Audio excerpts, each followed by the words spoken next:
timbul ragu. Jadi sebab keraguan bangunan tersebut ya. Teu iman atuh jaka Gusti Allah, teu percaya ka Kangjeng Nabi Muhammad sallallahu alaihi wasallam, maka mang ragu jeung ragu. Wallahu alimun, Gusti Allah maha uning bi khalqihi ka makhlukna. Aduh lamun urang nyaritakeun maha uning atuh geus naon nu teu kauning ku Gusti. Sorotan ilmu Allah mun nyorot ka qalbu urang. Innallaha la yanzuru ila suwarikum walakin yanzuru ila qulubikum. Aing teh dideleukeun Gusti Allah uningakeun ka hate aing, dideleukeun isin bakal. Mun bener sorotan ilmu Allah tek. Aing teh dideleukeun we hate aing teh. Urang teh ngolembar bae ka lain Allah isin. Kahayang teu akur jeung syariat isin. Mata geus we lobana teh lobana haji cici, embung naon bakalna isin. Ka Allah teh isin. Lamun ilmu Allah keur nyorot manteng. Nah, haji urangna ge gerakna beda. Kumaha bedana? Kulantaran aya ilmu Allah nu nyorot, terus ku urang diperhatikeun, terus dirasakeun, terus ku urang di rumah perasaan eta engke urang lagi dibere deui ilmu ku Gusti Allah. Sebab euna naonan di qalbu urang bis dibere ilmu anu lain meunang asab mah. Ilmu nu nyaho urang kahareup kadang teu meunang dibejakeun. Anta kuari di Yaman aya kiai anu 30 tahun katukang nyanang geus nulis bakal kajadian aya penyakit corona, dijelaskan corona. Nah eta teh kitu kajadianna di Cina dijelaskeun sagala rupa geus dikitabkeun. Tak kuari teh kapan dijaga eta kiai eta teh di Yaman teh. Barang dibaca kitabna geus dijabejakeun teh kajadian nu kuari di Cina teh. Bahkan Uzbekistan, bahkan kadiana Moskow, Soviet, dina kitab eta geus dicaritakeun kajadian-kajadian gempa, kajadian banjir. Di antarana bakal aya wabah corona di Cina. Geus aya kitabna geus. Begitu dibaca, pas sakumaha nu kuari. Kuari kan kiaina dijaga umurna bangsa 100 tahun. Eta kan nyarana geus tilu ka mamana kieu bae. Teu meunang. Ai lain nabi mah kapan nyaritakeun kahareup gaib teu meunang. Ai lain sabkul kalam atawa memang deuk ditembongkeun we ku Gusti ngahaja-haja mah batal atuh kawalianana. Jaloba kuari anu nyahoeun isuk teh bakalna nyaho terjadi isuk adalah poe Senen. Oh, jauh. Dah, bisa saja bahasa Jawa emang nyawa ayalah ku Allah dibukakeun bray dan teu meunang dicaritakeun lain sabkul kalam mah ketelanjuran. Aya keneh ahli ibadah anu bersih emang teu dibere nyawa teu dibere nyawa ngan paling isyarah senyum teu meunang ai lain nabi mah sebab eta adalah nubuah teh sifat kanabian sedangkan nabi geus eueuh. Aya gedinyana sifat kanabian sifat lain nabi tapi teu meunang ngabejakeun khusus bae Allah mere karomah jang manehanana kusebab manehanana ibadahna ka Allah ngabersihan qalbuna bisaan jadi dibere pangbubunga bray ngan teu meunang ngabejakeun. Nah ieu kejadian kuari di Yaman aya nyana ge atuh sugan nyana mah berendanan bakal maot nya ge teh nyahoeun umurna 100 tahun kitab da dibaca kejadian-kejadian teh geus aya percis eta kan berarti dibukakeun kan ku Gusti Allah hijab aya keneh lah mun eueuh nu kararitu hancur dunia. Palestina mun eueuh nu kitu Jakarta lamun nu kitu wah atuh jelema kabar malulu atuh korupsi terus-terusan di halangan anak eta bae nu kitu. Bandung mun sakitu poharana atuh beh karucahan cacak jelema anu sok ibadah ka Gusti Allah manteng geus hancur meureun. Untung masih kene aya jeleman nu kos kitu mah teu kanyahoan.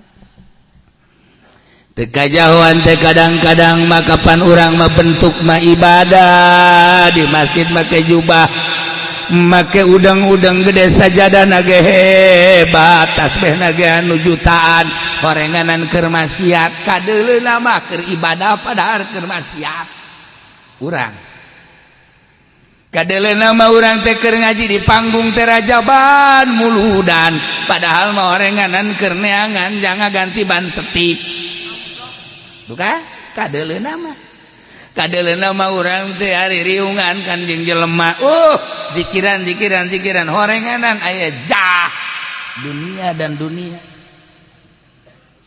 batur kadeuleuh mulungan kuntung we rudin bau izin padahal mah horenganan kolbuna mah keur manteng ka Gusti Allah kasaliru kan urang manteng engke bisi aya nu mulung tukang mulung kuntung.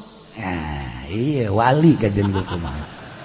Iya, tewak geus ku urang. Tewak, orang dijual kuntungna. Henteu aya wali mah kadeuleuhna hungkul, rudin, kolbu. Keur aya anu disumputkeun ku manehanan. Masyaallah karim. Nyumput. Sumput. Jelema ahli Allah mah Abu Yazid kapanggih jeung setan di Baghdad. Cik Abu Yazid bisa setan ka dieu sia. Naon? Sia teh isin eta sataranjang. Isin ka satu sekian. Eta ieu kan jelema loba. Aing isin ka jelema pugu jelema ge ku aing diome. Kiai ku aing ditungtun-tungtun ka pemerintah. Yai ku aing tah aing geus isin kumaha atuh ka jelema ge ku aing apaan atuh di goda ku aing ya bener oge sih makan isin ka aing mah sataranja ge isin rupana doang make jubah ge aslina mah sataranja rupana doang sorban ngambai ge aslina mah teh usaha usaha teh anu make dasi anu make sapatu anu make sorban. Sial teh setan goblok. Urang kasinggung mah tungtung namanya. Bisa aja teh setan, masyaallah karim. Ulah ngomong sia. Cek Abu Yazid. Tapi kula mah cenah tah lamun kanu di masjid tah sieun panas. Panas kunaon? Boro-boro kula ngagoda napas lagi panas. Dua jelema tuh di masjid. Cek Abu Yazid coba aing di dieu barang aya di dieu hiji keur di kurungan bae gitu tah keur zikir bae la ilaha illallah la ilaha illallah la ilaha illallah nu hiji deui belah ditu di juru biasa tah mah masih kana zikir kana oh iye tanya Assalamualaikum salam dibuka aya naon Abu Yazid budak morak keneh kadeuleuh ku Abu Yazid ieu kumisna ge kakarake kumis jarum bulu jarum atuh pan sieun mah geus eueuh kumisan. Ya lamun diayakeun ja putih kabeh, mending dikerut cek cenah teh. Lamun diayakeun kos lain jelema jurig. Atuh jenggot putih kumis putih, atuh di luhur putih urang mun kapanggih di tengah peuting atuh sieun kan. Sok dira, misalna Haji Pendi kumisnya teh dikerut, janggotna teh dikerut. Geus kabeh putih kabeh kan. Aju kabeh jararadi urang kapanggih ti peuting, atuh parajar lain jelema kan. Iya mah asana karkara keluar ti kuburan anyar ieu gitu. Nah ieu mah budak ora kene, kumisna ge kumisna bulu jarum ya Allah. Cak Abu Yazid ieu je budak ngora kene geus hebat kieu dipake kasihan ku setan. Ngomong kieu deui geus kapanggih jeung setannya. Percaya teu? Omongan setan. Masyaallah. Eta ku apaleun? Bohong setan. Eta bae geus gitu banyak bohong. Eta tah ku apaleun. Eta Abu Yazid tes ngobrol jeung setan, aju ngomongkeun bahwa sieun ka manehanana. Eta diberecaan. Diberecaan mah lamun aya nu maot teh. Datangkeun ku urang ahli Allah. Setan kalabur kan kabeh. Kabur kabeh babari maca la ilaha illallah. Setan eueuh. Nah aya anu hese jae mah hese bae maca la ilaha illallah didatangkeun bae kiai kadinya set la ilaha illallah babari cenah bareng datang eta setan kabur tadina ngahalang anu endek baca la ilaha illallah jol bae haji pede hararese orang mawa setan gana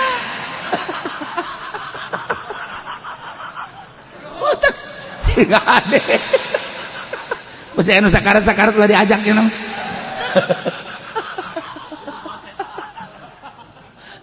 Gusti Allah lagu sieun setan kali Allah mah moal daekkeun panas napas panas ge hiji deui kapan setan teh bede luar setan udah di eta teh ka masjid ieu mah hees cenah teh atuh kumaha lain hees kajieun hees bae moal diganggu ku aing sejen mah ku aing diganggu kabeh kunaon nu hees eta mah lamun hudang bae nya mah ngacaprak ngaji bae tah asal hudang bae ngaji bae ceramah bae cek nya teh teureun kasa jeung di mana bae mending hees bae antepkeun tuh kan ari sieu mapan ku setan diome digere irungna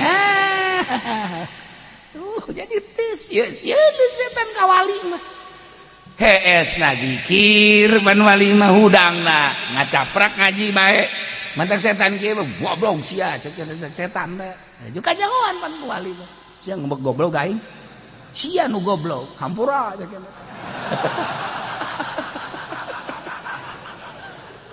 geus heseun ka wali mah heseun tapi tetep bae terus bae ditinggalikeun diintip digoda mah terus bae deuk nganggo ada tugasnya na teu kuat nu ieu kenu ieu teu kuat nu ieu kenu ieu teu kuat nu ieu kitu bae setan mah terus bae emang tugasnya na nah iyalah ahli Allah dipake kasieun ku setan sebab nafsuna geus eueuh kadeleuna akur padahal henteu sebab nafsuna geus eueuh ieu urang tah ngabersihan nafsu ieu teh nu hese teh nafsu nu hese masyaallah teu meunang manggih susu endut-endutan haji urang nu ngap-ngapan sesek napas dipudoli kunaon eta atuh ka dokter bae lain dokteraneun cenah ieu mah kunaon ieu mah itu kudu didatangkeun tuh ya Allah ulah bingung-bingung normal eta ngaranna ieu mah abnormal wallahu alimun Gusti Allah teh mah uninga bi khalqihi ka makhluqat teh uninga kumaha geuna ngadamel anjeunana teu kaya diayakeunana ku anjeunana geus aya dihirupan nu ngahirupan anjeunana nu ngarobakeun anu nyicingkeun Gusti Allah nu mantap la ilaha illallah teh beunang kabeh urang mah la ilaha illallah teh lama budak bihakeun bilwujudillah eueuh anu disembah kalawan hak kecuali Allah naik la maksuda bihakin eueuh nu dimaksud kalawan hak kecuali Allah guys lamun urang bertoriko nu dimaksud kecuali Allah langkah naon bae deuleu kudu ka Allah denge kudu ulah anu dimaksud kecuali Allah silaturahmi ulah anu dimaksud kecuali Allah ngaji ulah anu dimaksud kecuali Allah sagala rupa Allah bae nu dimaksud teh sabaraha taun bisa heulanan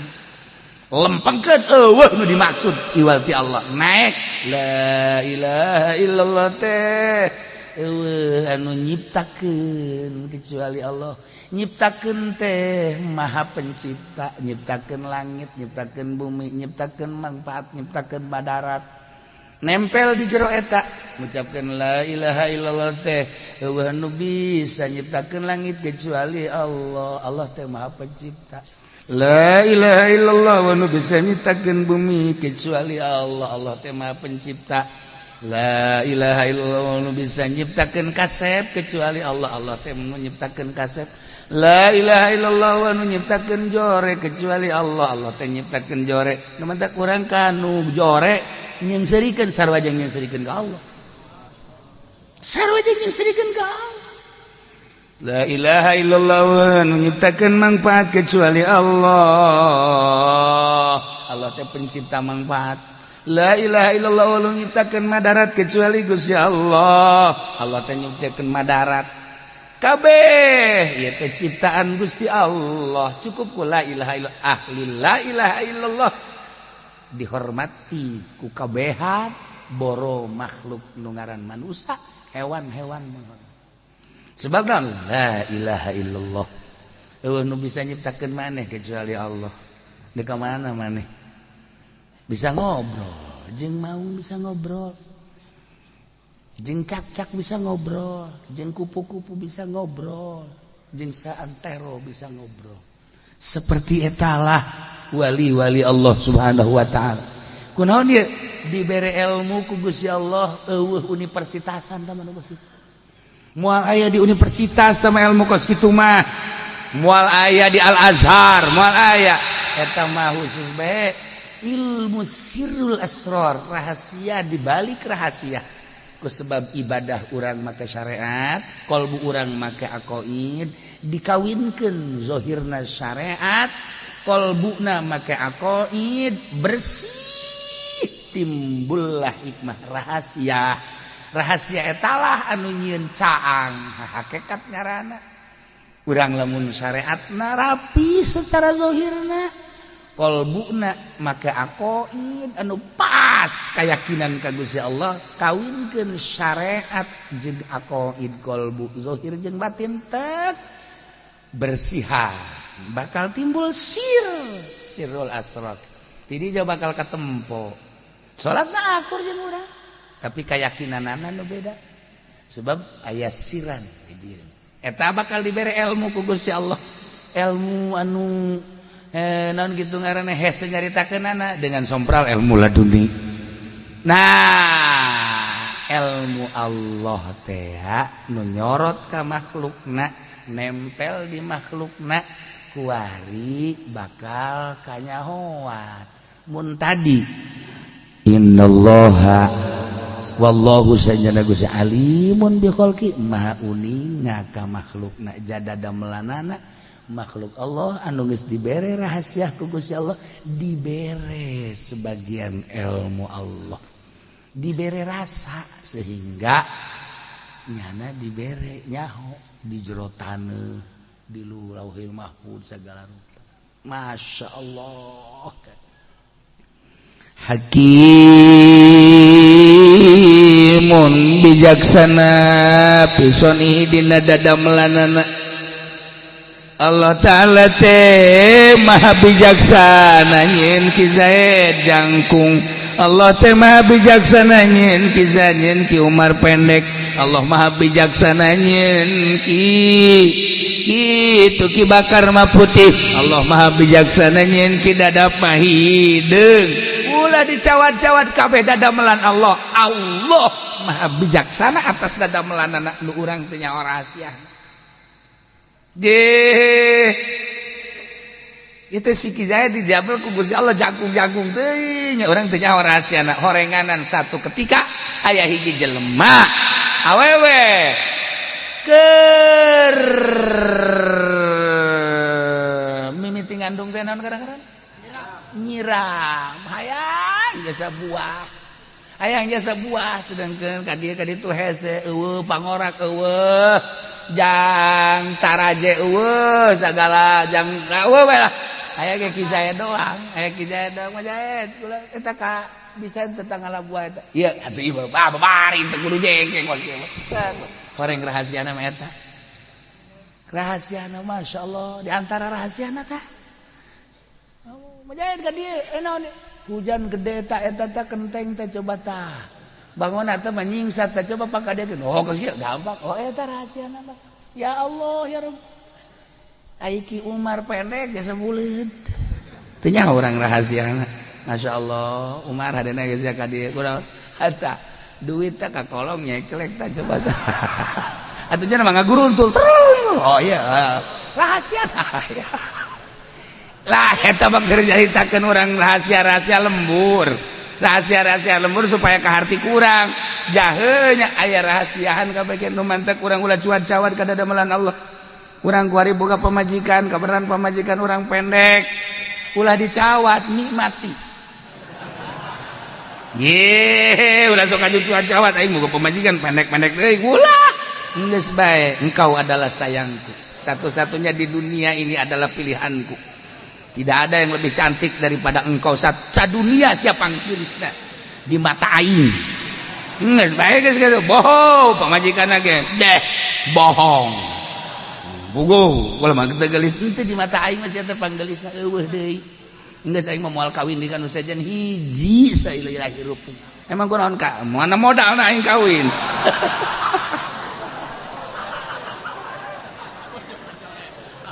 ya Allah ya Rabbi nah Allah teh maha bijaksana dina dadamelanana Allah ngadamel langit aya kebijaksanaan Allah ngadamel mata poe aya kebijaksanaan Allah ngadamel bulan aya kebijaksanaan Allah ngadamel bintang aya kebijaksanaan Allah ngadamel bumi aya kebijaksanaan Allah ngadamel gunung-gunung aya kebijaksanaan mas sagala ngadamel tatanggalan Allah ngadamel lauk-lauk timimiti lauk kakap anu gede lauk hiu gede datang ka lauk seribuan laletik ribuan rebon laletik kerinasi laletik aya rahasia-rahasia Masya Allah Karim ya aya kebijaksanaan Gusti Allah naon bae nu mantak ulah dirubah-rubah di diri orang sebab eta kebijaksanaan Allah aya rahasiaan lamun dicuk-curug teh kapan sabada ngabangun masjid teh atuh dihebat-hebat atuh lantaran bentukna masjid atuh beuh urang Madinah teh anu teu apalna naon mah bararungah kabungahanana mah kapan bentukna masjid sakitu agrengna di samping kaagregan teh bisa dimanfaatkeun parantingiuhan waktu hujan waktu panas tapi barangku Kangjeng Nabi diinstruksikeun titah diratakeun timbul nomor kahiji aya suudzon merenanannya aya we hasud dianggap hasud besi kasaingan merennya masjid teh itu makapan masjid Kuba ieu mah masjid agreng hebat aya we merenanannya Muhammad teh besi we kasaingan aya hasud jelema teh terutama munafik atuh jelas munafik berkahiji nomor kedua mah timbul nganaha-naha orang munafik nah hanya orang ngabangun masjid bagi masjid kene dihancurkan padahal makan masjid komomun lain ngabangun masjid merenana cacak-cacak masjid dia ieu teh make teu meunang keneh bae nanaonannya Muhammad teh urang kudu kumaha atuh pancena kita ngabangun masjid tapi urang geus ngabangun masjid dihancurkeun tuh nomor katilu mah aya ragu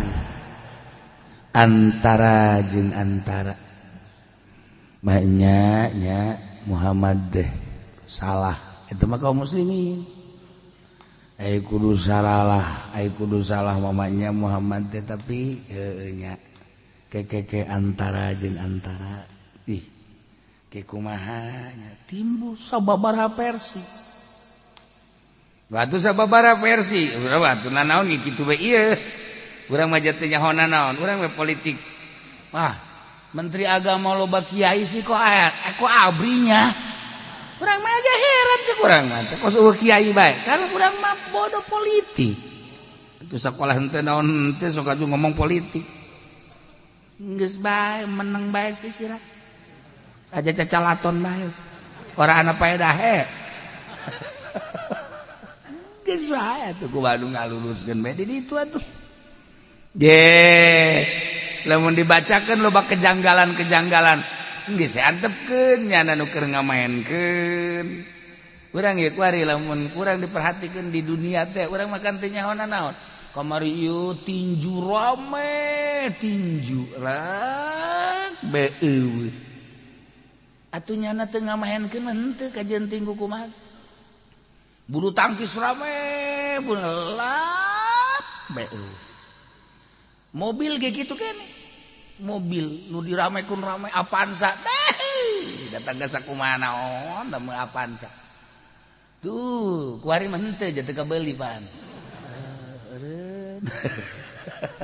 diramekeun naon nu rame aya naon gitu garana aya aktor nu ngarame-ramena sagala rupa ge kos kitu bae di dunia teh jeung pasar kapan dunia mah hiji bae lamun urang henteu ka Allah lamun reka Allah karak sagala rupa ge urang teh ka Allah beneran teh ka Allah tararis aya itu sabodo aing mah ka Allah anu teh ieu cenah jang kemajuan ieu nyen yayasan Allah leg-legus ya yayasan teh aing mah ka Allah teu kudu make yayasan ieu cenah ieu supaya rame ieu di organisasi di NU teu aing mah moal maju atuh Allah sia ngamajukeun aing mah ka Allah ieu bae tuh di hatai henteu los hatai ieu bae hebat ieu dihuruj ieu cingkrang ieu calanana calaling henteu aing mah moal huruj moal hiji aing mah ka Allah sorangan deuk Allah teu kudu make organisasi teu kudu make partai ngan dunia kan moal rame jelema deuk ka Allah khusus deuk ka Allah moal rame ieu kan nu ngaramekeun ke bangsa jelema nu tarolol kabeh nu mantak ramena dunia teh kudu tolol bisa ngabangun hotel teh kudu jelema marasiat lamun eueuh nu marasiat teh malah hotel mantak urang kudu hatur nuhun ka jelema maksiat ngaramekeun teh ngaramekeun mun teu aya nu karitu moal rame ji atuh urang nu salat mah nu ngabangun masjid mah kapan eta tilok salat tukang bas ya atuh nya nu nyieun masjid eta tilok salat teh mah urang nu salat mun eueuh nyana urang teu boga masjid mantak hatur nuhun ka nu tilok salat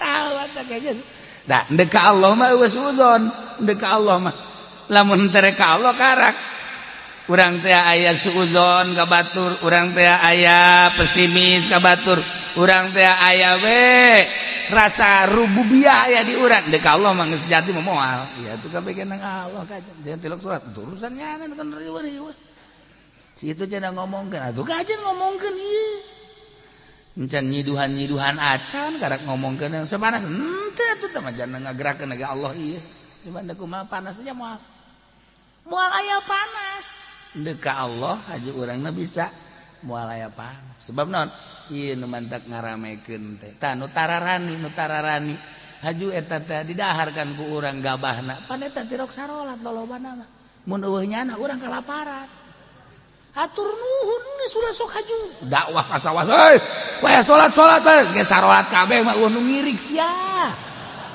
antepkeun bae habak geus kena ngaririk bae salat henteu naon kajeun ngeunaheun badak urang mah inget ka Abuya eta Muhyiddin dah dongeng Abah garageun teh sebenarnya aspek garageun teh kan gitar boh harangas nya mah kan gitar teh harangas biasa nyalateun ka mau pas belah dia Tegal Kunir tah lewat mobilna kempes cas aya nu keur ngagitar kemana keur kemana bae keur pikiran bae aya di dalam teh ya Pak Haji kenapa ini Cek Muhyiddin mobil itu apa namanya bannya betus oh ya udah ada kunci ntar saya ya dikunyana diberesan wow ratu muatanana sum kiai kabeh atuh nu sanung ngabenerkeun ban ge kiai mah teu bisaeun bisa ge numpakan doang ye dikunyana kan dikeluarkeun kunci-kuncina dibenerkeun terus dikabengkelkeun ituna diganti geus beres udah aja dibere duit enggak udah Pak Kiai ini Pak Kiai ya udah enggak udah saya mah udah ikhlas lillahi taala ti harita Ki Muhyiddin kanu ngagitar Cilok Galak. Cilok Galak cek nembung aing pernah nulungan aing. Tuh kan, masya Allah. Karim likulli syai'in hikmah, tiap perkara aya hikmahna. Ulah eta sok galak-galak kos kitu teh eta mah membatasi diri. Ulah ji urang teh kan nindini ge ulah galak lantaran urang teresep ge aki-aki mah resep.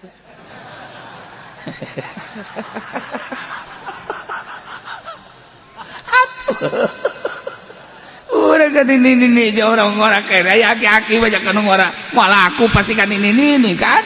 Ye atuh aya nu mulung kulo sakitatin laki toh. Tiap nu ragag aya nu mulung kitu bae.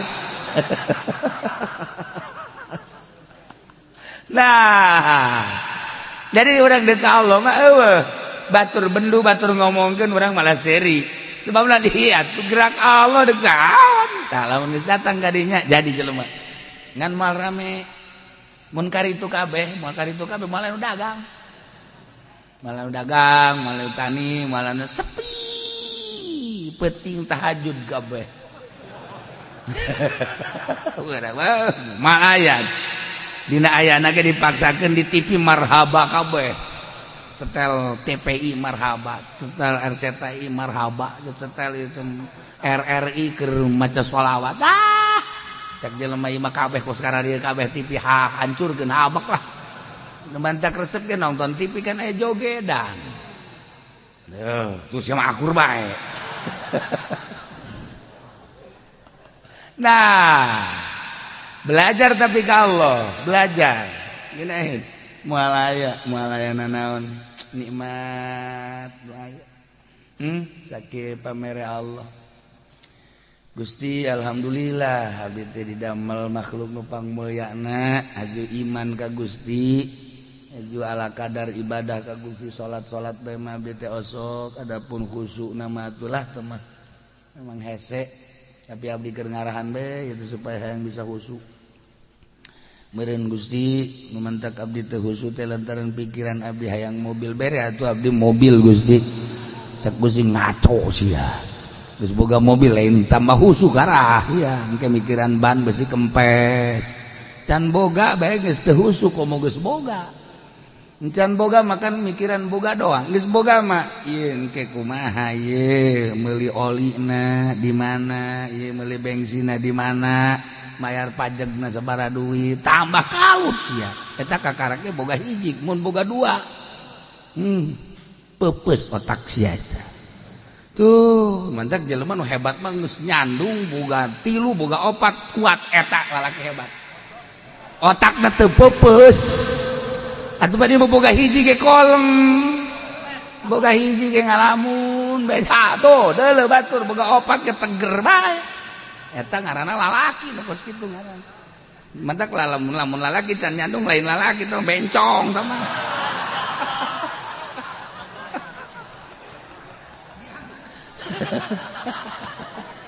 Tungtung nama balik ngaji nyarandung bae sia. Ieu mah keur carita gagah, kagagahan otak. Jadi lain nu nyarekan nya ge dicarekan ku pamajikan tapi gagah. Gagah pamajikan emang nyarekan ieu kira ieu waktu datang nya dia sarua bae tapi tetap bae dihadapi bae teh nya berjiwa besar nya dadana ge dibuka datang ke kamar ngalamun sarua nya ge tapi tetap gagah kudu mah nyandung ge gagah lain saminna lain termasuk golongan kaula jelema anu mampu nyandung teu nyandung. Dia itu ucapan Kanjeng Nabi itu lain masya Allah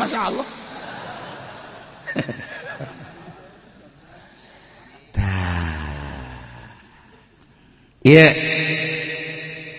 timbul keraguan orang-orang munafik ge timbul ragu Muhammad teh kok jadi kieu hararese amat dikakalakeunana. Nah ieu sebuah bangunan teh ngaragukeun ka dirina lantaran dek tupati putih hararese maka dijelaskan ku Gusti Allah moal eureun-eureun jelema munafik mah timbul ragu, timbul pusing, timbul puyeng. La yazalu bunyanuhum bunyan teh masdar ay masdar ma ismul hadas ngaran pagawean tapi nu dimaksud dia mah bangunan ay bangunan ma isim maf'ul berarti kan di dia teh masdar nu dimaksud isim maf'ul atuh majaz mursal min itlaqil masdar wa iradatis mil maf'ul cek ahli bayan atuh sapira bunyan mah isim hadas kos nasron kos dorban jadi maksud mah ieu mah bangunan masjid ai bangunan mah kang den dina mabni berarti geus masdar bi mana ismul maf'ul majaz maksud bunyan mah ngabangun tah ismul hadas ngabangun ieu mah kan dicaritakeun teh bangunanana beda ngabangun jeung bangunanana ieu mah bangunan masjid nah majaz la yazalu bunyanuhum eren terus-terusan berarti bangunan-bangunan masjid maranehanana nuku maranehanana dibangun teh eta jadi sabab kana karaguan di jero hatena eren ragu teh eren-erenana illa taqatta'a qulubuhum angin pegat hatena biaya mutu secara pararae eta kan bahasa limit mencek urang malempeng na mentak ilana bimana ila geus atuh eta para munafikin nu ngabangun masjid eta bangunan masjid anu ngajegir sanggeus teh ngajigir bagus begah teh haju dihancurkeun ku Kangjeng Nabi titah ka sahabat nyana timbul ragu-ragu endap-endapan was-was di jero hatena teh duh ieu kumaha sebab naon teu iman jelema nu teu iman mah wararas-was kos kuari kejadian di Cina lantaran henteu iman was-was sararieun paeh orang muslim apa sieun paeh henteu muslim ditanya aya nu kena tidak ada kemudian takut mati enggak kok enggak keluar kenapa mesti keluar sebab Kangjeng Nabi menginstruksikan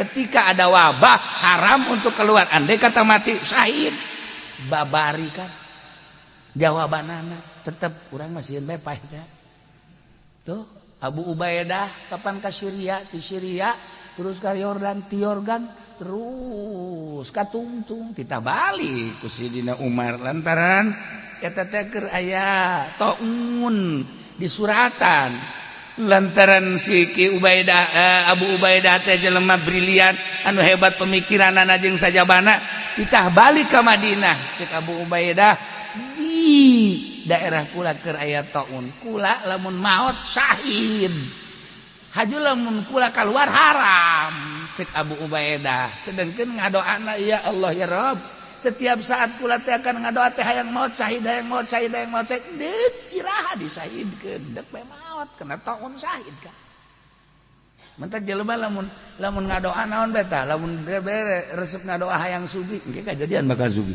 jelema lamun ngadoana hayang boga pamajikan nu geulis bakal kajadian pamajikan nu geulis cak nyana geulis cak nyana aduh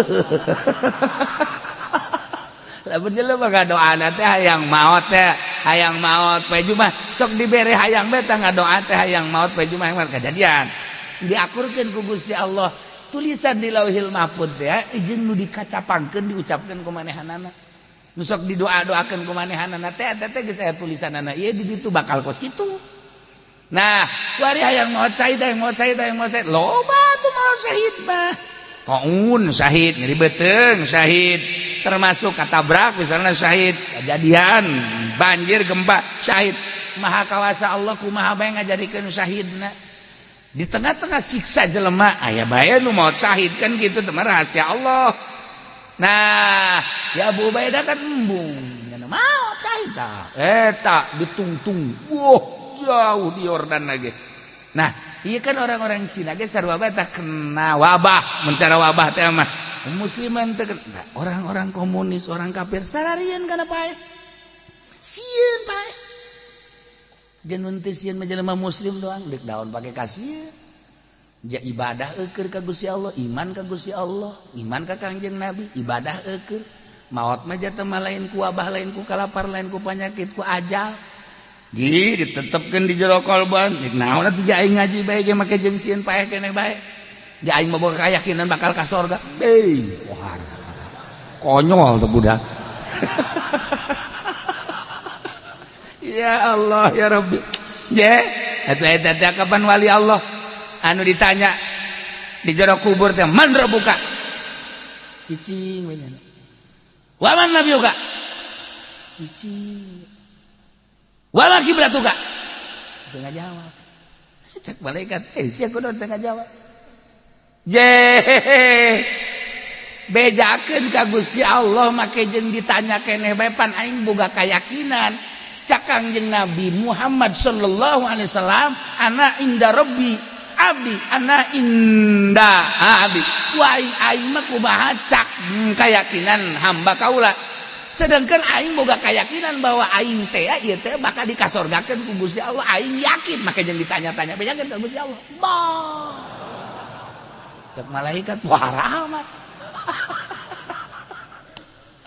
bebeja langsung malaikat Gusti Maha Uninga aya hamba kau aya hamba Gusti maot ditanya ku kula teh rek jawab plek jawabanna kos kitu tah kumaha eta Gusti atuh sia teh cek Gusti Allah men tanya-tanya bae atuh kula mah tugas atuh tah mah lain sambarangan teh lemah tah mah kayakinanna luhur nya nama keur sakarat ge aing sorga ka jeung kumaha ge yakin enggak bereskeun tah mah Gusti teh kudu ditanya datang deui malaikat hampuran henteu tah mah leuwih ti aing mah hampuran malaikat tah eta kan boga kayakinan mantap ieu yakinkeun urang cing gede kayakinan ka Gusti Allah tah batur mah datang ka kos kitu ditanya ge ku malaikat geus teu ngajawab yakin aing tanya segala rupa sepira malaikat makhluk keneh sabab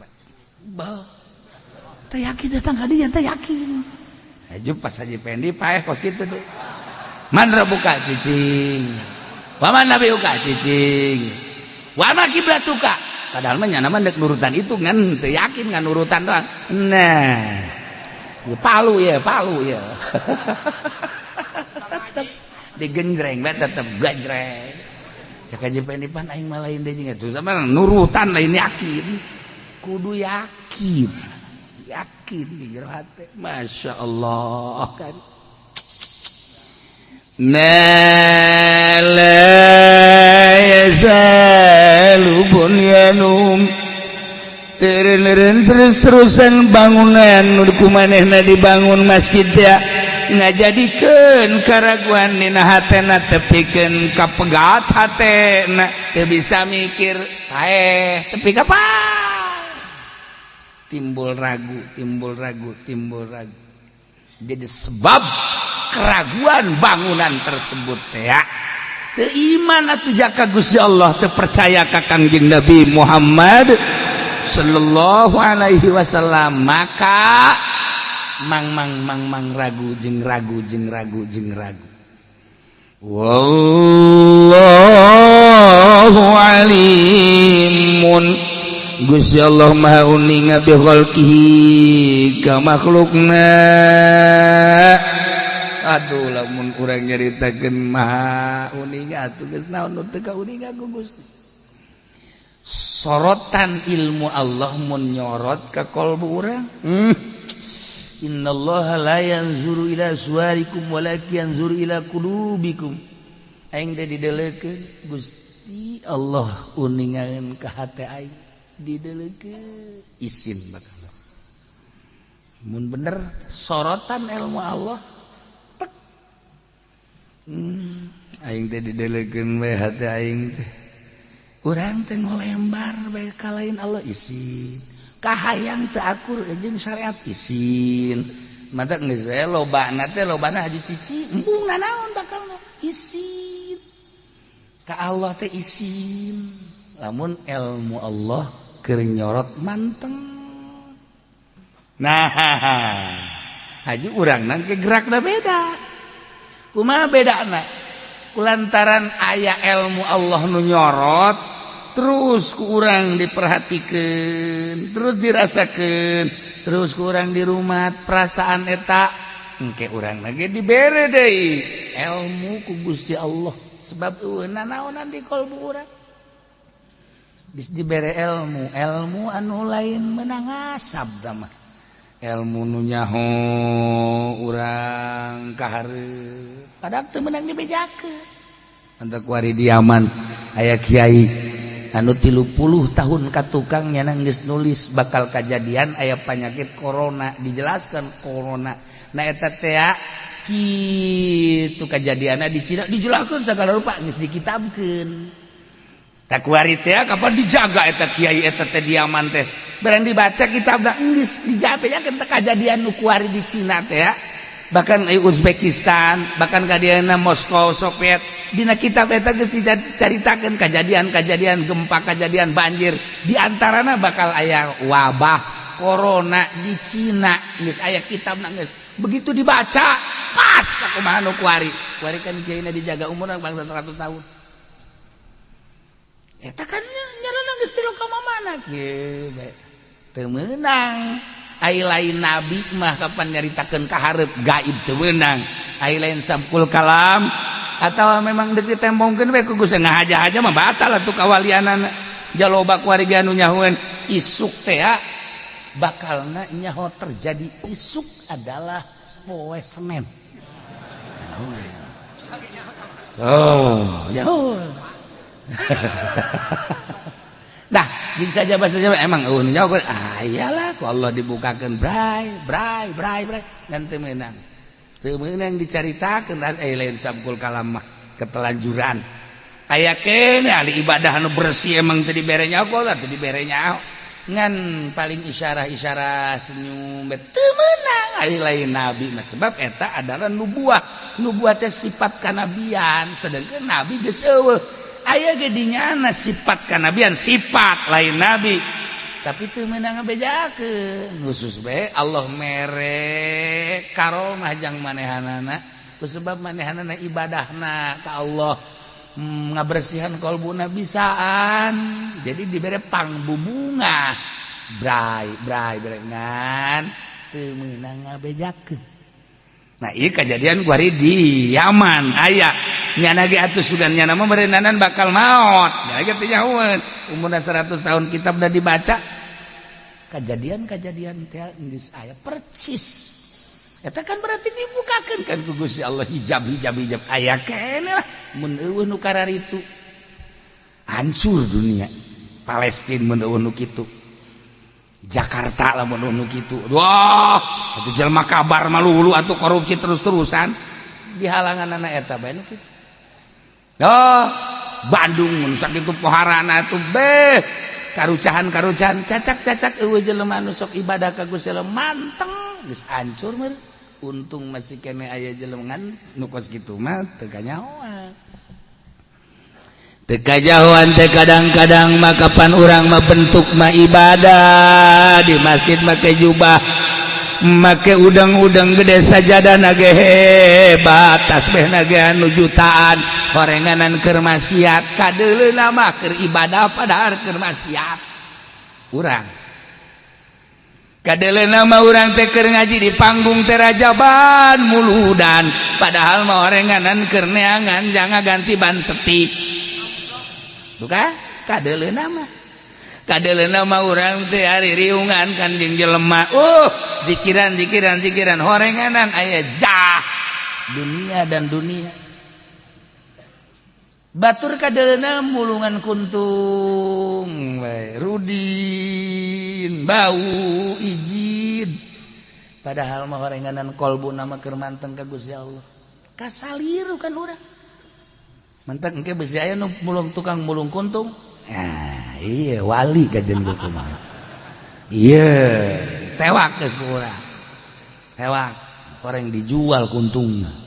Henteu ai wali mah kadeleuna hungkul, rudin, kolbu. Keur aya anu disumputkeun ku manehanna. Masyaallah karim. Nyumput. Sumput. Teh jelema ahli Allah mah Abu Yazid kapanggih jeung setan di Baghdad. Cek Abu Yazid bisa setan ka dieu sia. Naon? Sia teh isin eta sataranjang. Isin ka satu sekian. Eta ieu kan jelema loba. Aing isin ka jelema puguh jelema ge ku aing diome. Kiai ku aing dituntun-tuntun ka pemerintah. Kiai ku aing tah aing geus isin kumaha atuh ka jelema ge ku aing apaan atuh di goda ku aing. Ya bener oge sih makan isin ka aing mah sataranja ge isin. Rupana doang make jubah ge aslina mah sataranjang. Rupana doang sorban ngambai ge aslina mah teh usaha. Usaha teh anu make dasi, anu make sepatu, anu make sorban. Sial teh setan goblok. Urang kasinggung mah tungtung namanya. Bisa aja teh setan, masyaallah garing. Ulah ngomong sia. Cek Abu Yazid. Tapi kula mah cenah tah lamun kanu di masjid tah sieun panas. Panas kunaon? Boro-boro kula ngagoda napas tangge panas. Dua jelema tuh nu di masjid. Cek Abu Yazid coba aing di dieu. Barang aya di dieu hiji keur di kurungan bae kitu tah. Keur zikir bae la ilaha illallah, la ilaha illallah, la ilaha illallah. Nu hiji deui belah ditu di juru. Biasa tah mah. Masih kada zikir kan? Oh iya. Tanya, Assalamualaikum. Salam dibuka kan. Naon Abu Yazid? Budak morak keneh kadeuleu ku Abu Yazid. Ieu kumisna ge kakarake kumis jarum bulu jarum. Atuh pan sieun mah geus eueuh kumisan. Ya lamun diayakeun ja putih kabeh, mending dikerut cek cenah teh. Lamun diayakeun kos lain jelema jurig. Atuh jenggot putih kumis putih, atuh di luhur putih urang mun kapanggih di tengah peuting atuh sieun kan. Sok geura misalna aju pendek kumisnya teh dikerut, janggotna teh dikerut. Geus kabeh putih kabeh kan. Aju kabeh jararadi urang kapanggih ti peuting. Atuh paraja lain jelema kan. Ieu mah asana karkara kaluar ti kuburan anyar ieu. Nah ieu mah budak ora keneh. Kumisna ge kumisna bulu jarum ya Allah. Cak Abu Yazid ieu je budak ngora keneh geus hebat kieu dipake kasihan ku setan. Ngomong kieu deui terus kapanggih jeung setannya. Percaya teu? Kaomongan setan. Masyaallah. Eta ku apaleun. Bohong setan. Eta bae geus kitu banyak bohong. Eta tah ku apaleun. Eta Abu Yazid tes ngobrol jeung setan, aju ngomongkeun bahwa sieun ka manehanana. Eta diberecaan. Diberecaan mah tak lamun aya nu maot teh. Datangkeun ku urang ahli Allah. Setan kalabur kan kabeh. Kabur kabeh babari maca la ilaha illallah. Setan eueuh. Nah, aya anu hese jae mah. Hese bae maca la ilaha illallah. Didatangkeun bae kiai kadinya. Set la ilaha illallah. Babari cenah bareng datang eta. Setan kabur tadina ngahalang. Anu endek baca la ilaha illallah jol bae haji pede. Hararese. Orang mawa setan nyana.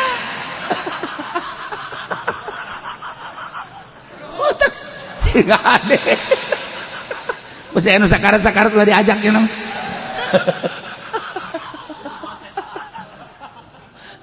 Gusti Allah lagu. Sieun setan ka ahli Allah mah moal daekit. Panas, napas panas. Hiji deui kapan setan teh kieu bae di luar. Setan. Udah di eta teh ka masjid.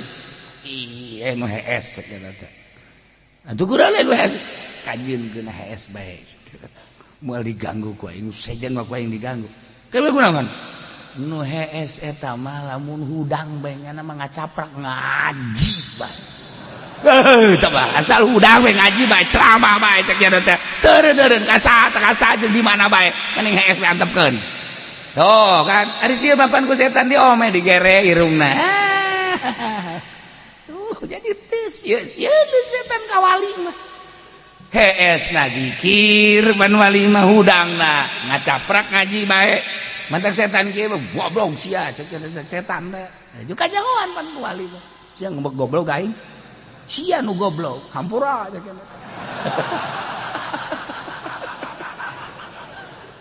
geus heseun ka wali mah heseun tapi tetep bae terus bae ditinggalikeun diintip digoda mah terus bae deuk nganggo ada tugasnya anak teu kuat tu ieu kenu ieu teu kuat tu ieu kenu ieu teu kuat tu ieu kitu bae setan mah terus bae emang tugasnya anak nah iyalah ahli Allah ahli Allah dipakai kasihan ku setan sebab nafsuna geus eueuh kadeleuna akur padahal henteu sebab nafsuna geus eueuh ieu urang tah ngabersihan nafsu ieu teh nu hese teh nafsu nu hese masyaallah teu meunang manggih susu endut-endutan haju urang ngap-ngapan sesek napas dipudoli kunaon itu atuh ka dokter be lain dokter aneh cenah ieu mah kunaon ieu mah itu kudu didatangkeun tuh langsung ya Allah ulah bingung-bingung normal eta ngaranna bos ieu mah abnormal wallahu alimun Gusti Allah teh mah uninga bi khalqihi ka makhlukat teh uninga kumaha kadang-kadang melanjeunana tieu kaya diayakeunana ku anjeunana geus aya dihirupan nu ngahirupan anjeunana nu ngarobakeun anu nyicingkeun Gusti Allah nu mantap la ilaha illallah teh beunang kabeh urang mah la ilaha illallah teh lama budak bihakin bil wujudillallah eueuh anu disembah kalawan hak kecuali Allah naik la maksuda bihakin anu dimaksud kalawan hak kecuali Allah guys lamun urang bertoriko anu dimaksud kecuali Allah langkah naon bae deuleu kudu ka Allah denge kudu ulah anu dimaksud kecuali Allah silaturahmi ulah anu dimaksud kecuali Allah ngaji ulah anu dimaksud kecuali Allah sagala rupa Allah bae nu dimaksud teh sabaraha taun bisa na heulanan lempengkeun eueuh nu dimaksud iwal ti Allah naik la ilaha illallah teh eueuh anu nyiptakeun kecuali Allah nyiptakeun teh maha pencipta nyiptakeun langit nyiptakeun bumi nyiptakeun manfaat nyiptakeun badarat nempel di jero eta ngucapkeun la ilaha illallah teh eueuh anu bisa nyiptakeun langit kecuali Allah Allah teh maha pencipta la ilaha illallah anu bisa nyiptakeun bumi kecuali Allah Allah teh maha pencipta la ilaha illallah anu bisa nyiptakeun kasep kecuali Allah Allah teh nu nyiptakeun kasep la ilaha illallah anu nyiptakeun jore kecuali Allah Allah teh nyiptakeun jore nu mantap urang kanu jore nyengsirikeun sarwaja nyengsirikeun ka Allah sarwaja nyengsirikeun ka Allah la ilaha illallah anu nyiptakeun manfaat kecuali Allah Allah teh pencipta manfaat la ilaha illallah anu nyiptakeun madarat kecuali Gusti Allah Allah teh nyiptakeun madarat kabeh ieu teh ciptaan Gusti Allah cukup ku la ilaha illallah ahli la ilaha illallah dihormati ku kabehan boro makhluk nu ngaran manusia hewan-hewan sebab naon la ilaha illallah eueuh nu bisa nyiptakeun maneh kecuali Allah deuk ka mana maneh bisa ngobrol jeung maung bisa ngobrol jeung cak-cak bisa ngobrol jeung kupu-kupu bisa ngobrol jeung saantero bisa ngobrol seperti etalah wali-wali Allah Subhanahu wa taala. Kunaon ieu dibere ilmu ku Gusti Allah eueuh universitasan tah mana beuh.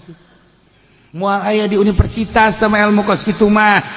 Moal aya di Al Azhar, moal aya eta mah khusus bae ilmu sirrul asrar, rahasia di balik rahasia. Ku sebab ibadah urang make syariat, qalbu urang make aqaid, dikawinkeun zahirna syariat qalbuna make aqaid bersih timbullah hikmah rahasia etalah anu nyieun caang hakikat ngaranna urang lamun syariatna rapi secara zahirna qalbuna make aqaid anu pas keyakinan ka Gusti Allah kawinkeun syariat jeung aqaid qalbu zahir jeung batin tek bersihan bakal timbul sirrul asrar jadi dia bakal katempo salatna akur jeung urang tapi keyakinanana nu beda sebab aya siran di diri eta bakal dibere ilmu ku Gusti Allah ilmu anu naon gitu ngaranna hese nyaritakeunana dengan sompral ilmu laduni nah ilmu Allah teh nu nyorot ka makhlukna nempel di makhlukna kuari bakal kanyahoan mun tadi innallaha wallahu sajana Gusti alimun bi khalqi maha uninga ka makhlukna jadada melanana makhluk Allah anu geus dibere rahasia ku Gusti Allah dibere sebagian ilmu Allah dibere rasa sehingga nyana dibere nyaho di jero taneuh di lauhil mahfuz segala rupa masya Allah hakimun bijaksana pisoni dina dada melanana Allah Ta'ala teh maha bijaksana nyin ki Zaid jangkung Allah teh maha bijaksana nyin ki Zaid nyin ki Umar pendek Allah maha bijaksana nyin ki bakar mah putih Allah maha bijaksana nyin ki dada pahideung ulah dicawat-cawat kabeh dada melan Allah maha bijaksana atas dada melanana nu urang teu nyaho rahasia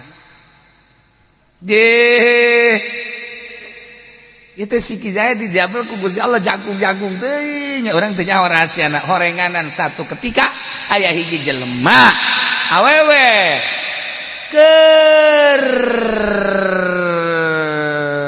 mimiti ngandung teh naon kadang-kadang nyiram hayang jasa buah sedangkeun ka dieu tu hese eueuh pangorak eueuh jang taraje eueuh segala jang eueuh we lah aya ge Kizaya doang mah jaet kula eta ka bisa tetangga buah eta ieu atuh ieu babari teu kudu jengkeng we kieu horeng rahasiana mah eta rahasiana masyaallah di antara rahasiana tah mah jaet ka dieu naon hujan gede tak eta teh kenteng teh coba tah bangun teh menyingsat teh coba pakadekeun oh geus kieu gampang oh eta rahasiana mah ya Allah ya Rabb aiki Umar pendek jasa buleud teu nyaho urang rahasiana masyaallah Umar hadena geus ka dieu kunaon hatta duit teh ka kolong nyecelek teh coba tah atuh nya mah ngaguruntul oh iya rahasia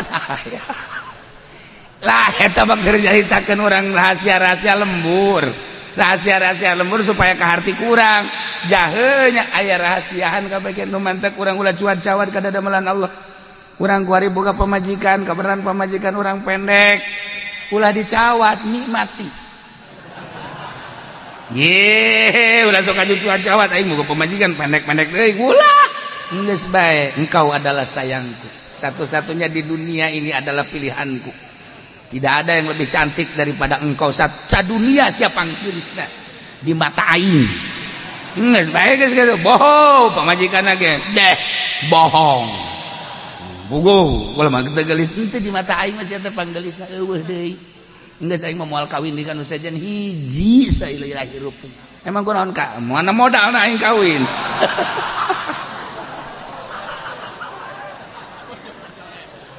Ya Allah ya Rabbi. Nah Allah teh maha bijaksana dina dadamelanana Allah ngadamel langit aya kebijaksanaan Allah ngadamel mata poe aya kebijaksanaan Allah ngadamel bulan aya kebijaksanaan Allah ngadamel bintang aya kebijaksanaan Allah ngadamel bumi aya kebijaksanaan Allah ngadamel gunung-gunung aya kebijaksanaan mas sagala ngadamel tatanggalan Allah ngadamel lauk ti mimiti lauk kakap anu gede lauk kieu gede datang ka lauk seribuan laletik ribuan rebon laletik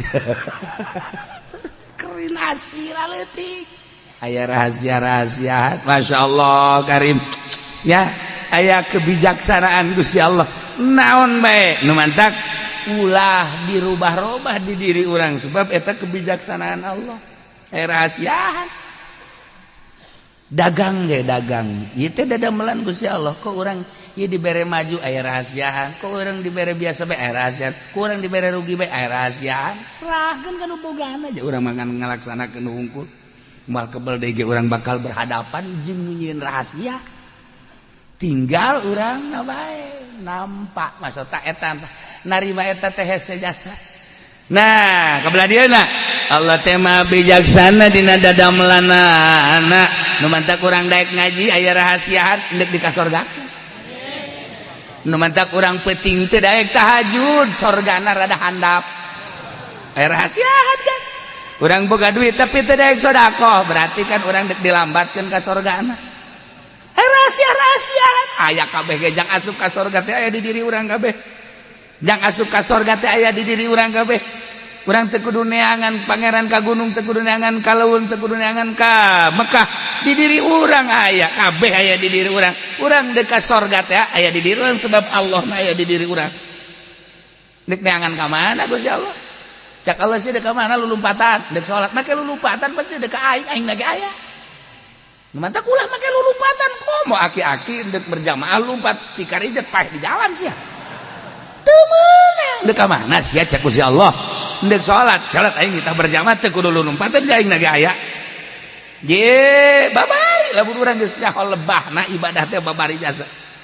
Sia deuk hayang ka surga aing nyeun surga tu aing nyeun neraka deuk sipil pilih ku sia tah sia surga jeung sia ka neraka jeung sia ngan pilihanana sia fasilitas jak asup ka surgana aya di sia fasilitas jak asup ka neraka aya di sia dibere ku ikhtiar lo sia deuk ka surga deuk sia deuk ka neraka aing mah ngan nyadiakeun doang aing teu butuh ibadah sia aing teu butuh maksiat sia aing jeung sia mah teu sia-sia aing mah pangeran sia mah hamba ngan aing nyadiakeun surga aing nyadiakeun neraka fasilitas aya di sia kabeh aya jang ka surga aya di urang jang ka neraka aya di urang zog gerage hayu aing mah yen deuk ka surga teh melalui ieu meureunana naon teh harta ja aing mah dibere limpahan harta pake kurang jang ka surga aing mah ka surga teh ieu melalui ilmu ja aing mah meureun dititipan ilmu pake kurang pake ka surga aing mah deuk ka neraka bae melalui ilmu pake nipu atuh Gusti ilmuna aing mah ka surga teh ieu bae melalui jabatan bupati pake atuh Gusti hayu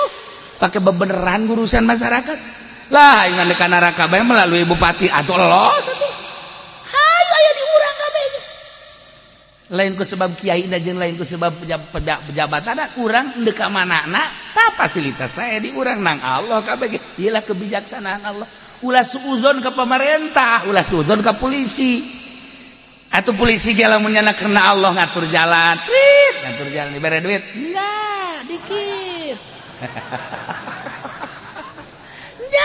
utar-atur aing mah kalancaran doang tugas aing bari maca sholawat bae nya ngatur-ngatur di jalan Allahumma sholli ala sayyidina Muhammad nabrak bisa ya mobil ayo bae karena Allah jadi atuh polisi ge aing mah ieu meureunnan ku Gusti Allah dikersakeun jadi polisi hajuja polisi teh ngatur-ngatur jalan ku aing dipake ibadah ka Allah melalui fasilitas ieu Allah maha bijaksana dina dadamelanana aing didamelkeun jadi polisi ku ari ku aing dipake ibadah jabatan polisi aing ye pangkat polisi aing atuh bisa anu nyawa jata mah naon kitu ngaranna son ihi naon kitu bijaksana Allah aing jadi abri jadi garda terdepan aing deuk ibadah melalui keabrian aing teh ieu teh petani aing deuk ibadah melalui tani ge aing kunaon polisi bisa ibadah abri bisa ibadah aing kiai bisa korupsi goblok merentak kiai eueuh tapi di Indonesia mah aya ge 1 2 3 4 5 ieu keur carita sok pa bisa-bisa ulah ceneh urang ieu teh jadi petani, ulah ceneh jadi pedagang, ulah ceneh jadi polisi, ulah ceneh jadi eta kan geus dikersakeun ku Gusti Allah. Dadamelan Gusti Allah anu baku langit bumi tatangkalan gunung laut jeung sajabana atawa ieu digerak-gerakeun ku Gusti Allah. Aya jelema henteu maksud jadi kiai tapi kan masantren bae dikersakeun jadi kiai gerak Allah kan. Dadamelan Allah berarti jelaman embung hayalan eta teh menteri agama jadi menteri agama ditanya apa ada hayalan kagak ada cek cenah wari jadi menteri agama eta nang Gusti Allah tuh apa Jokowi aya nyana baheula yang jadi presiden aya jeung nyogok eta ge dadamelan Allah lah geus kos kitu bae teh mah sabodohnyana teh urusanana ngan jelas kabeh ge dadamelan Allah atuh aing nyana bisa tobat batu ka Gusti Allah ya Allah ya Rabbi cek Jokowi aduh ini sial Jokowi cerik mohon maaf ya Allah akan kembalikan saya ini uang korupsi saya melalui bejakeun gua nah misalna ieu mah keur carita tuh lainnya na bae menteri DPR kabeh eta teh panhaha langkah Allah teh jadi mui ngaranna dong mui teh naon gara-garana mui teh naon gara-garana oh iya musuh goblok sia majelis ulama di musuh-musuh misalnya nyana jadi ketua MUI nah nyogok eta kapan jelas sama sohe ar-rasi wal murtasifin nar kanjeng Nabi sohe tamah ngaran menjadi majelis ulama tapi nyogok ar-rasi wal murtasif sinar aduh nyara roboh kemana tinggal sadar na bae tapi kan haju tobat jangan ya Allah gombal sih ya nah iyalah hakimun fi sunnihi bijaksana di dadamelan sakabehna unu kaluar ti dadamelan Allah nah kulantaran Gusti Allah maha uninga maha bijaksana urang sadarkeun diri urang kemaha uningaan Allah kemaha sadar kemaha bijaksanaan Allah Gusti abdi teh diuninga ku Gusti tur abdi teh ieu teh dadamelan Gusti kebijaksanaan Gusti ngadamel abdi seperti abdi nampi Gusti mere sehat ka abdi kebijaksanaan Gusti mere gering ka abdi kebijaksanaan Gusti mere harta sakieu ka abdi kebijaksanaan Gusti mere sagala rupa ka abdi moal lila deui abdi teh bakal menghadap ka Gusti abdi teh bade nemah jeung sadarna eta karek jelema sadar kana sagala rupa aturan Allah sadar kana sagala rupa dadamelan Gusti Allah urang teh sadar teh begitu ngaca ya Allah ya Rabb kok tetangga abdi makasih bae abdi jore gitu ku sia urusan aing kunaon si aju ngarasula takkan kos gitu Gusti babaturan abdi paruti konon abdi jadi hideung atuh teh urusan aing ku aing sia dihideungkeun sakitu ge teh leteng kos kastrol sia tah ngarasula eta nu jadi halang ya Allah ya Rabbi Gusti kunaon atuh batur mah usaha teh maraju abdi mah ieu mah atuh menaon kitu ngarugi ya itu tambah urusan aing sia ngalaksanakeun sia mah teu nyaho karahasiaan sia lamun dibere sugi moal weuh jeung jelema kalangkangna ge teu meunang ditincak ya sia mah kamang-mang kan rahasia sakitu ge susah sia mun leumpang sakumaha kelek aya bisulan kan Allah maha uninga kana dadamelanana masyaallah mudah-mudahan orang kabehan dibere sehat dibere jagjag dibere bisa ibadah ka Gusti Allah dibere bisa nyadar sasadar-sadarna urang nemah-nemahna sehingga urang bisa ngalaksanakeun puasa Rajab ngalaksanakeun salat maca sholawat zikir jeung ibadah-ibadah nu lainna menghadapi akhir hayat urang-urang pinuhan ku ibadah akhir hayat urang husnul khotimah bisa maca kalimatun thayyibah la ilaha illallah Allahumma sholli wa sallim ala sayyidina Muhammadin fil awwalin wal akhirin wa barik wa sallim wa radhiyallahu ta'ala sadatina ashabi sayyidina Rasulillah ajma'in ya Allah ya rabbal alamin Allahumma hdina siratal mustaqim Allahumma hdina siratal mustaqim Allahumma hdina shiratal mustaqim shiratal ladzina an'amta 'alaihim minan nabiyyin siddiqina wasyuhada'i wassalihin wa hasuna ulaika rafiqa.